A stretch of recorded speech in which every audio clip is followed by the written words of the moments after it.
नारा लग रहा है कि तीर ही लालटेन है, लालटेन ही तीर है। नारा ये भी लग रहा है कि कमल मुरझा गया, नारा ये भी लग रहा है कि चिराग बुझ गया। तो कहीं न कहीं ये होने जा रहा है, नारा सही लग रहा है। तेजस्वी यादव ने हेलीकॉप्टर को ट्रैक्टर बना दिया है। एक एक दिन में 18 रैली कर रहे हैं और कंटिन्यू दर्जन भर से ज़्यादा रैली रोज उनकी अभी चल रही है।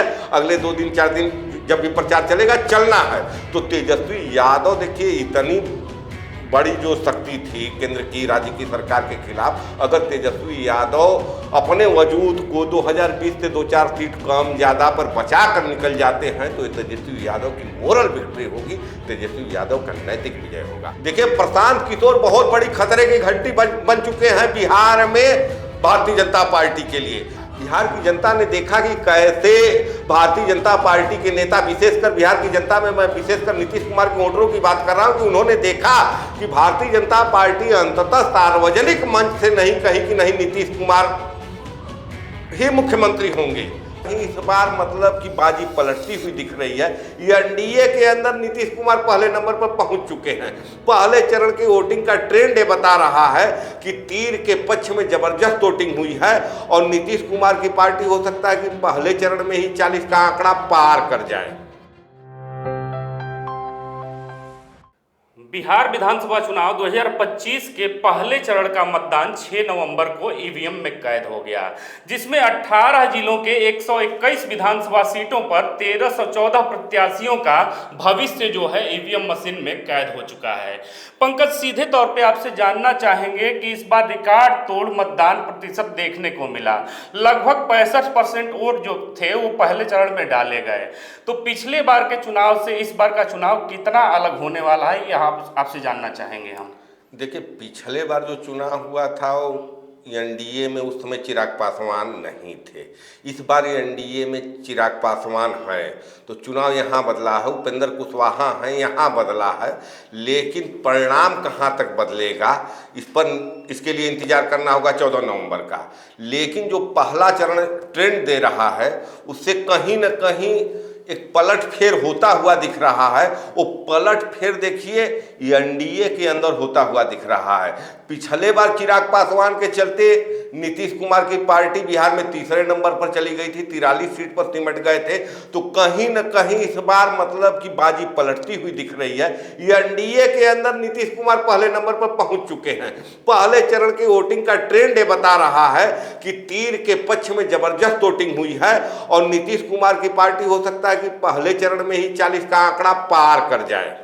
पंकज, ये भी सवाल उठता है कि जिन 121 सीटों का जिक्र हम कर रहे हैं, पिछले बार के यदि आंकड़े देखें तो महागठबंधन ने यहाँ 61 सीटों पे जीत दर्ज की थी, जबकि एनडीए के खाते में 59 सीटें गई थीं।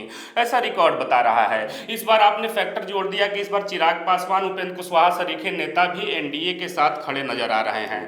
लेकिन सवाल यह भी उठता है कि यदि सियासी इतिहास पे गौर करें तो जब भी वोटिंग परसेंटेज बढ़ी है या घटी है तब बिहार में सत्ता परिवर्तन देखने को मिला है। देखिए, वोटिंग परसेंटेज बढ़ा है तो आपको एसआईआर पर भी निगाह डालना होगा कि निश्चित रूप से बिहार के कुल वोटरों की संख्या में कमी आई है।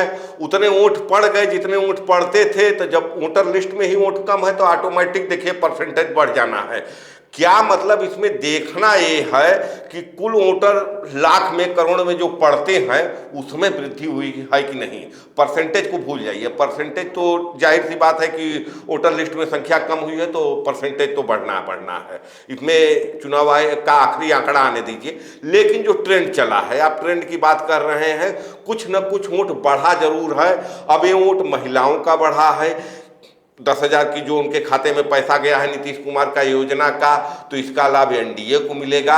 या ये वोट पलायन करने वाले जो हैं बाहर के प्रवासी मजदूर हैं उनका बढ़ा है, या बेरोजगारी से त्रस्त युवाओं का बढ़ा है।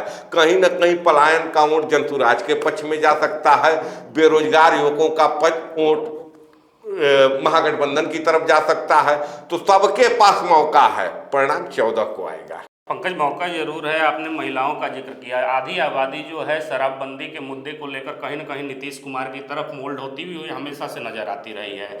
इस बार प्रवासी मजदूर का जिक्र कर रहे हैं तो प्रशांत किशोर जो इस बार तीसरे फैक्टर के रूप में बिहार के चुनावी मैदान में नजर आ रहे थे, उन्होंने कल मतदान के बाद दावा किया कि यह एक्स फैक्टर जो है प्रवासी मजदूर ही बन के आ रहे हैं। तो प्रवासी मजदूर क्या वास्तव में बिहार वोट देने के लिए इस बार आ चुके हैं, या जहां भी कहीं हैं वहीं से वो अपने परिवार को मोल्ड करते हुए नजर आ रहे हैं? तो क्या लगता है आपको कि त्रिशंकु विधानसभा भी बन सकती है क्या? नहीं, एकदम देखिए लड़ाई पूरे बिहार की बात करें तो लड़ाई आमने सामने की है। त्रिशंकु की तरफ नहीं बढ़ रहा है बिहार, लेकिन फैक्टर प्रशांत किशोर जरूर बन रहे हैं। और प्रशांत किशोर का इलाज करना होगा।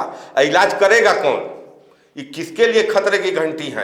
देखिए प्रशांत किशोर बहुत बड़ी खतरे की घंटी बन चुके हैं बिहार में भारतीय जनता पार्टी के लिए।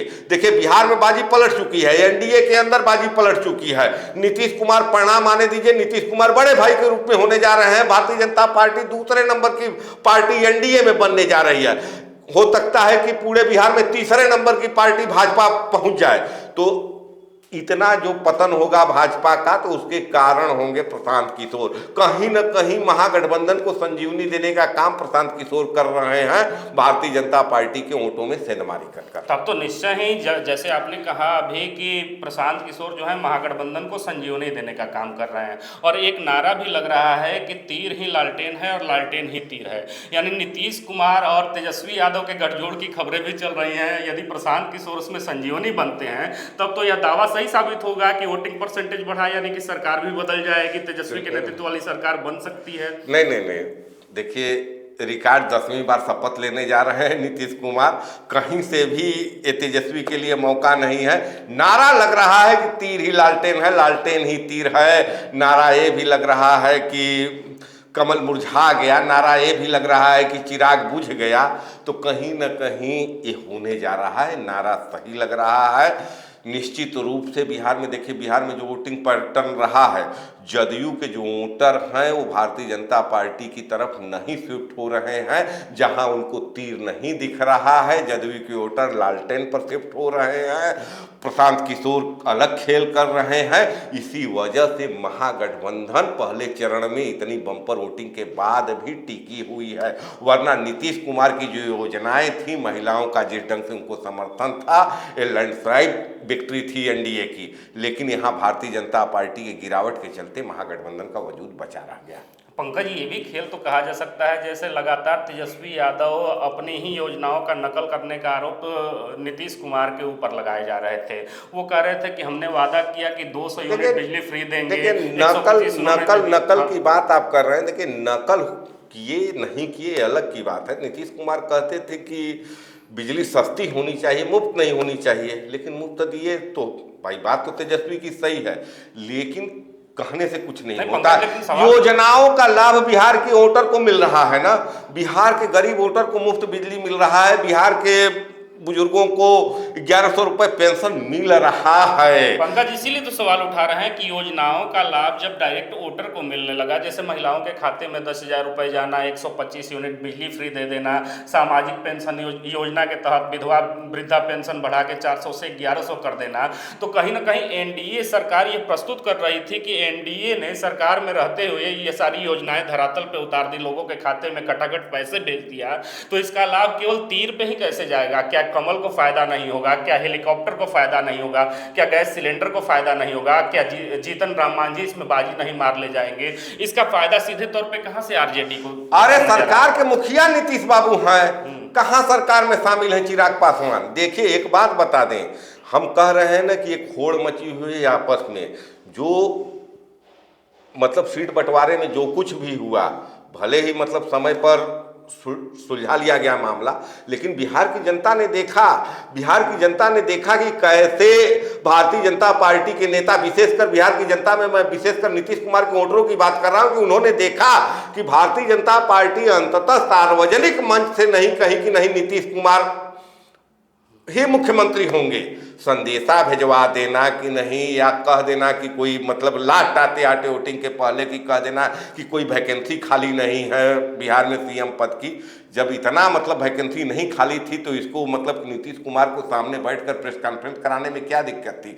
कहीं ना कहीं जो खेल चल रहा था बिहार के सियासत में एनडीए के अंदर, जदयू और भारतीय जनता पार्टी के बीच में, जदयू के वोटर देख रहे थे।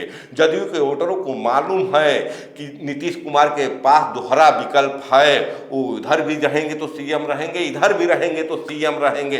इसलिए जदयू के वोटर देखिए निश्चित है, उनको तीर को जिताना है। जदयू के वोटर कमल की तरफ नहीं शिफ्ट हुए हैं। खामियाजा देखिए परिणाम आ रहा है। 14 को बहुत ज़्यादा चर्चा करने, हम विश्लेषण अपने हिसाब से करेंगे, हमारी जो मानसिकता है उस हिसाब से करेंगे, कोई और अपने हिसाब से करेगा। 14 को परिणाम आने दीजिए, लेकिन जो दिख रहा है, जो सियासत चली है, उसका हम आकलन कर रहे हैं कि मुझे लगता है कि जदयू के वोटर भाजपा की तरफ नहीं शिफ्ट हुए। मतलब सीधे तौर पे कहा जाए आपके अनुसार तो जदयू और महागठबंधन का ग्राफ जो है काफी ऊपर गया है इस पहले चरण के वोटिंग के बाद। महागठबंधन देखिए, महागठबंधन पिछले बार जो आपने बताया कि 59 सीट पर या 61 सीट पर चुनाव जीती थी, 61 सीटों पर चुनाव जीती थी महागठबंधन, तो देखिए महागठबंधन गिरावट की ओर ही जाएगी। आपको मतलब कि शाहाबाद एरिया में जो महागठबंधन का बहुत बढ़िया प्रदर्शन था, तो निश्चित रूप से एनडीए का वहाँ प्रदर्शन सुधरेगा। चिराग पासवान के आने से मतलब कि 1-2 सीटों का इजाफा होगा, तो महागठबंधन को नुकसान होगा, लेकिन पर्टिकुलर राजद को नुकसान देखिए होता हुआ नहीं दिख रहा है। राजद आज भी खड़ा है। राजद को अगर यहाँ नुकसान हो रहा है तो आपको मैं बता दूं कि सारण और पटना का जो बेल्ट है वहाँ फायदा हो रहा है। तो निश्चित रूप से जितना मतलब कि देखिए, एक तरफ पूरा केंद्रीय कैबिनेट, एक तरफ पूरा प्रदेश की सरकार, भाई विपक्ष के शब्दों में कहें तो चुनाव आयोग, नीतीश कुमार की तमाम योजनाएं जिसमें महिलाओं को 10-10 हज़ार रुपये दे दिया गया खाते में, वृद्धों की पेंशन को बढ़ा दिया गया, बिजली मुफ्त कर दिया, इन सब के बावजूद अगर बिहार में महागठबंधन चुनाव लड़ रहा है, भाई चेहरा कौन है महागठबंधन का? तेजस्वी यादव। तेजस्वी यादव ने हेलीकॉप्टर को ट्रैक्टर बना दिया है। एक एक दिन में 18 रैली कर रहे हैं, और कंटिन्यू दर्जन भर से ज़्यादा रैली रोज उनकी अभी चल रही है। अगले 2 दिन 4 दिन जब भी प्रचार चलेगा, चलना है। तो तेजस्वी यादव देखिए, इतनी बड़ी जो शक्ति थी केंद्र की, राज्य की सरकार के खिलाफ, अगर तेजस्वी यादव अपने वजूद को 2020 से 2-4 सीट कम ज़्यादा पर बचा कर निकल जाते हैं, तो तेजस्वी यादव की मोरल विक्ट्री होगी, तेजस्वी यादव का नैतिक विजय होगा। भारतीय जनता पार्टी निश्चित रूप से, देखिए एक बात बता दे रहा हूं कि बिहार चुनाव डिसाइड करेगा कि 2029 में केंद्र में मोदी जी का क्या होने वाला है, 2029 में यूपी में योगी जी का क्या होने वाला है। देखिए बिहार चुनाव दिखाएगा। अगर बिहार में भारतीय जनता पार्टी की सीटें कम होती है नीतीश कुमार से और राजद से, तो निश्चित रूप से नैतिक हार होगी भारतीय जनता पार्टी की। बहुत बहुत धन्यवाद पंकज। पहले चरण के मतदान के बाद हम लोगों ने समीक्षा किया, चर्चा किया, मोटा मोटी हम लोगों को जानकारी मिली कि कहीं ना कहीं इसमें जो है सत्ता परिवर्तन की लहर साफ नजर आ रही है। लेकिन अभी भी एक चरण के मतदान होने बाकी हैं। एक चरण के मतदान में 122 सीटों पर उम्मीदवारों के भाग्य का फैसला होने वाला है, जो 11 नवंबर को होगा, और 14 नवंबर को इसका परिणाम आएगा। परिणाम के बाद बिहार की राजनीति किस करवट बैठती है, यह देखना बेहद दिलचस्प होगा। इस पर आपकी क्या प्रतिक्रिया है, जवाब जरूर दीजिएगा।